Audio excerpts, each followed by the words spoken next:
Good morning student. Class 8 में आज हम अपना 4th चैप्टर शुरू करने जा रहे हैं जिसका नाम है कानून की समझ। जैसा कि आपने लास्ट चैप्टर में पढ़ा था, जिसके अंदर हमने पढ़ा था हमें संसद क्यों चाहिए। इसमें हमने जानने का प्रयास किया था कि संसद क्या है और संसद की भूमिका क्या है, संसद के द्वारा क्या क्या कार्य किए जाते हैं। संसद के कार्यों के अंदर हमने 2 कार्यों की चर्चा की थी। संसद की भूमिका के बारे में हमने पढ़ा था। संसद के कार्यों में हमने पढ़ा था राष्ट्रीय सरकार का चुनाव करना और सरकार को नियंत्रित करना, और तीसरा कार्य था कानून बनाना, जिसके लिए हमने आपको बताया था कि इसका हम अगले अध्याय में अध्ययन करेंगे। तो आज हम अपने इस चैप्टर के माध्यम से जानने का प्रयास करते हैं कि कानून क्या होता है। कानून के बारे में आप जैसा कि जानते हैं कि हमारे देश का कानून है कि हमारे यहाँ शादी में जेंट्स और लेडीज़ कि लड़का 21 वर्ष और लड़की 18 वर्ष की उम्र की हो तो वह विवाह के योग्य होता है। उससे पहले करना गैर कानूनी माना जाता है। ठीक इसी प्रकार हमारे देश के अंदर 18 वर्ष से अधिक आयु की व्यक्ति मतदान में हिस्सा ले सकते हैं, मताधिकार का प्रयोग कर सकते हैं। इसी प्रकार संपत्ति को खरीदने बेचने के कानूनों के बारे में भी आपने सुना होगा, जाना होगा। अभी तक जो आप जाने हैं कि कानून बनाने का जिम्मा किसका होता है, सरकार का होता है। क्या ये कानून सभी पे लागू होते हैं? नए कानून किस तरह से अस्तित्व में आते हैं, किस प्रकार से लोगों के ऊपर अप्लाई किए जाते हैं? क्या कानून अलोकप्रिय या विवादास्पद हो सकता है? नागरिक के नाते हमें ऐसी परिस्थितियों में क्या करना चाहिए, इस अध्याय के माध्यम से हमने जानने का प्रयास करते हैं। तो चलिए आज हम चलते हैं, इस चैप्टर को आगे बढ़ाते हैं।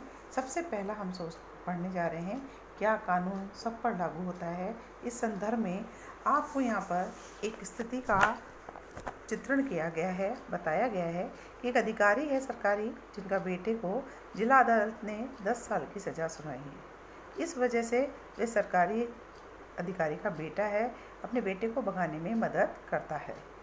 क्या आपको लगता है तो सरकारी अधिकारी ने सही काम किया? बिल्कुल नहीं। सरकारी अधिकारी है लेकिन है तो देश का नागरिक।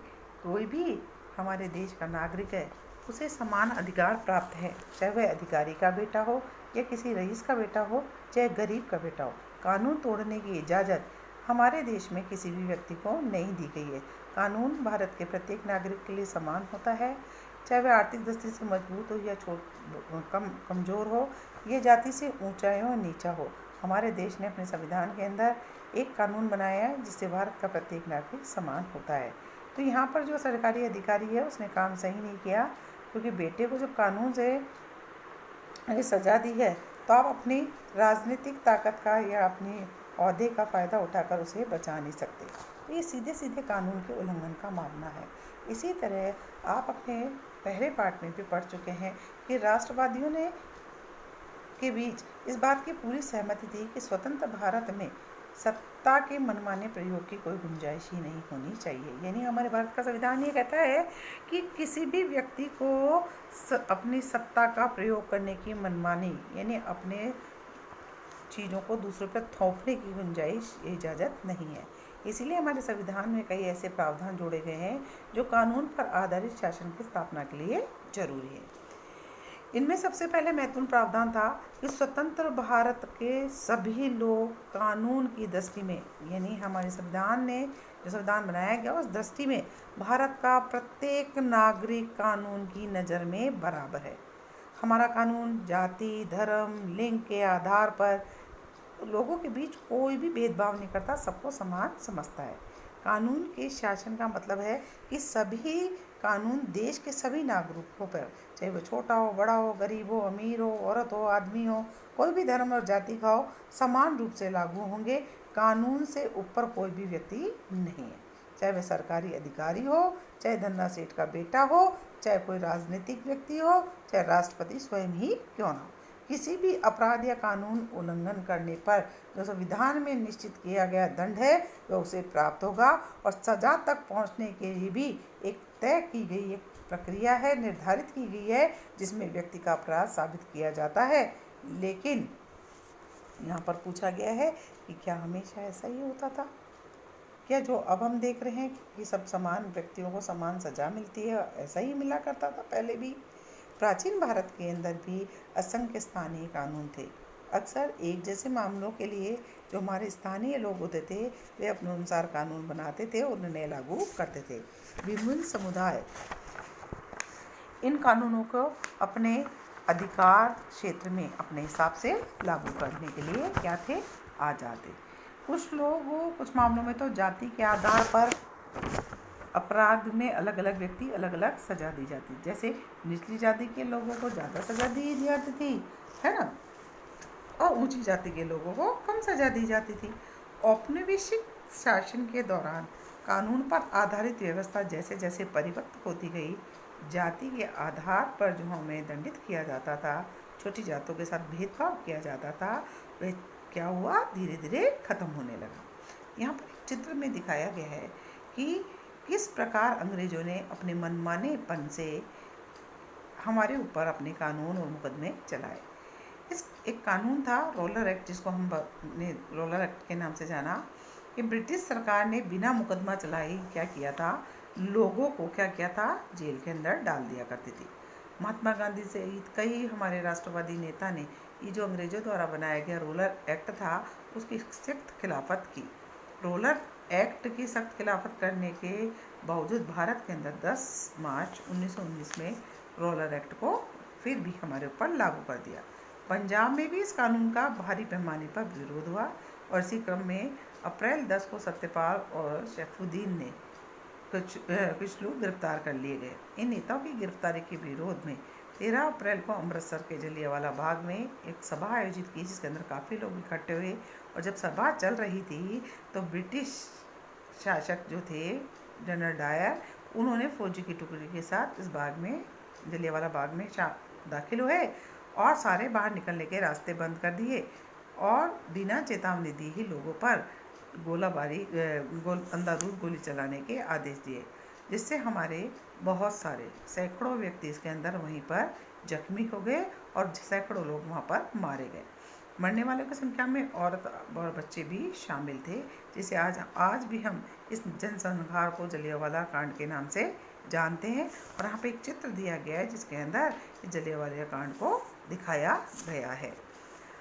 बहुत सारे लोग मानते हैं कि हमारे देश में जो कानून के शासन की शुरुआत थी वो अंग्रेजों ने की और इस पर काफ़ी विवाद भी रहा।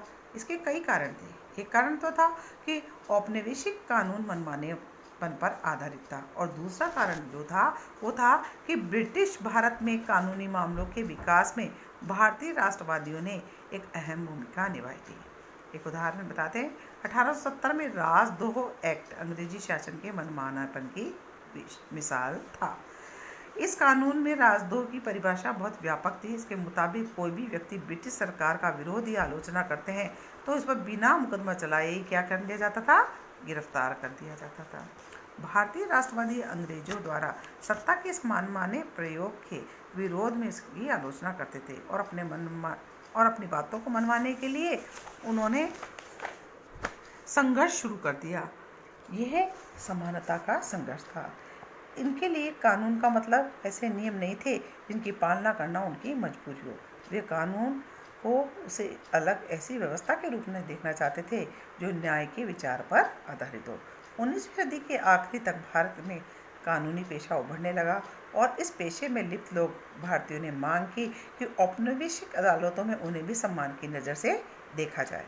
ऐसे भारतीय कानूनी विशेषज्ञ अपने देश के लोगों के अधिकारों की हिफाजत के लिए कानून का इस्तेमाल करने लगे और भारतीय न्यायाधीश के फैसले लेने में पहले से अधिक भूमिका निभाने लगे। इस प्रकार औपनिवेशिक शासनकाल के दौरान कानून के शासक ने विकास क्रम में यहाँ के लोगों ने कई तरह से योगदान दिया। संविधान की स्वीकृति मिलने के बाद ये दस्तावेज एक आधारशिला बन गया, जिसके आधार पर हमारे प्रतिनिधि देश के लिए कानून बनाने लगे। हर साल हमारे प्रतिनिधि ने कई नए कानून बनाए और पुराने कानूनों में जो बने हुए थे, जो चले आ रहे थे, उनके अंदर करेक्शन किए, संशोधन किए। पार्ट 6 की पुस्तक में भी आपने 2005 में हिंदू उत्तराधिकार संशोधन कानून पढ़ा, जिसके अंदर था कि केवल बेटे ही माँ बाप की संपत्ति के अधिकारी होंगे। इस नए कानून के मुताबिक बेटे, बेटियाँ, उनकी माएँ तीनों परिवारों को संपत्ति में बराबर का हिस्सा मिल सकता है। इस प्रकार अन्य कई कानून जो कि प्रदूषण नियंत्रण से संबंधित है, रोजगार मुहैया कराने से संबंधित है, ऐसे नए कानून को संशोधन करके लागू किए गए। लोग इस निर्णय पे कैसे पहुंचते हैं कि क्या एक नया कानून जरूरी है, वे कानून का प्रस्ताव किस तरह पेश कर सकते हैं, इसके बारे में हम इसी पाठ में आगे पढ़ने जा रहे हैं। तो आज हमने ये पढ़ा कि कानून क्या है, कानून की आवश्यकता क्यों है, कानून क्या सबके लिए समान रूप से लागू होता है। तो आज हमने इस टॉपिक को कि किस कानून सब पर हमारे भारतीय संविधान के अनुसार एक प्रकार से लागू होता है, सभी भारत के नागरिक समान होते हैं, सभी को एक प्रकार से कानून का उल्लंघन करने पे दंडित किया जाता है, ये समझने का हमने प्रयास किया। और ये कानून किस तरीके से आया कि सब पर समान होता है, इसके बारे में बताया। अब हम इसका दूसरा टॉपिक पढ़ेंगे, नए कानून किस तरह बनाए जाते हैं, जो कि नेक्स्ट टॉपिक में हम नेक्स्ट